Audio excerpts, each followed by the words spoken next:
what generally maintains the electrical charge across the neuronal membrane? Neuronal membrane के across जो electrical charge होता है ये किस वजह से है? सोडियम पोटेशियम पंप की वजह से, एक्शन पोटेंशियल की वजह से, रेस्टिंग पोटेंशियल की वजह से, या वोल्टेज गेटेड चैनल्स की वजह से? एज वी नो कि अंदर पोटेशियम आयन की कंसेंट्रेशन कैसी है? ज्यादा। बाहर किसकी ज्यादा है?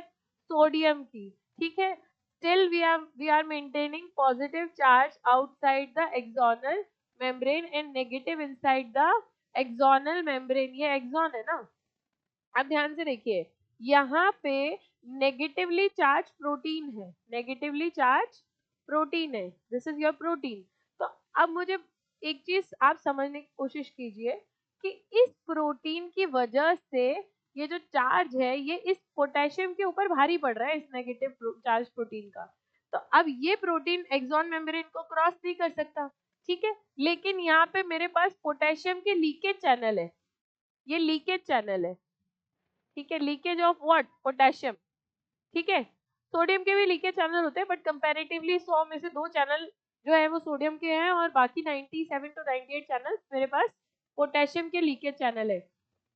अब ये लीकेज चैनल कंटिन्यूअसली आपके पोटेशियम को बाहर भेज रहे हैं, कंटिन्यूअसली आपका पोटेशियम जो है वो बाहर जा रहा है। अगर पोटेशियम इसी तरीके से बाहर गया तो अंदर मेम्ब्रेन के ज्यादा नेगेटिवली चार्ज हो जाएगी अंदर से मेम्ब्रेन। अभी मेरे पास कितनी है? -70 मिली वोल्ट, लेकिन धीरे धीरे कितनी हो जाएगी? -90, -100, जो मैं नहीं चाहती, वो हाइपर पोलराइज स्टेट है। इस चीज को मेंटेन करने के लिए यहाँ पे मेरे पास एक बहुत ही शानदार सिस्टम लगा हुआ है जो है सोडियम पोटेशियम पंप, जो कि क्या है? सोडियम पोटेशियम पंप, जो एटीपी का इस्तेमाल करके अंदर पोटेशियम की कंसंट्रेशन को मेंटेन रखता है। आई बात समझ में? ओके, इसका आंसर क्या हो गया है? Sodium potassium pump.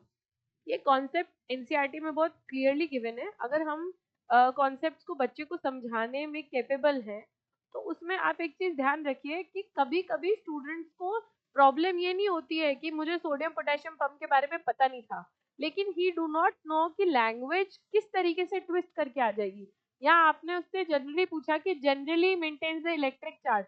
अब एक्शन पोटेंशियल, चलो एक्शन पोटेंशियल पोटेंशियल हम पढ़ते हैं, रेस्टिंग पोटेंशियल हम पढ़ रहे हैं, वोल्टेज गेटेड चैनल हम पढ़ रहे हैं, लेकिन स्टूडेंट को ये क्लियर नहीं है कि basically this is responsible for maintaining the charge in the resting stage of the neuron. तो हमें बच्चे के दिमाग में जो है चीज़ा सिनेरियो इतना अच्छे से क्लियर करना है कि उसको एक ही कॉन्सेप्ट मल्टीपल तरीकों से में पूछा जाए तो ही और she will be capable to solve the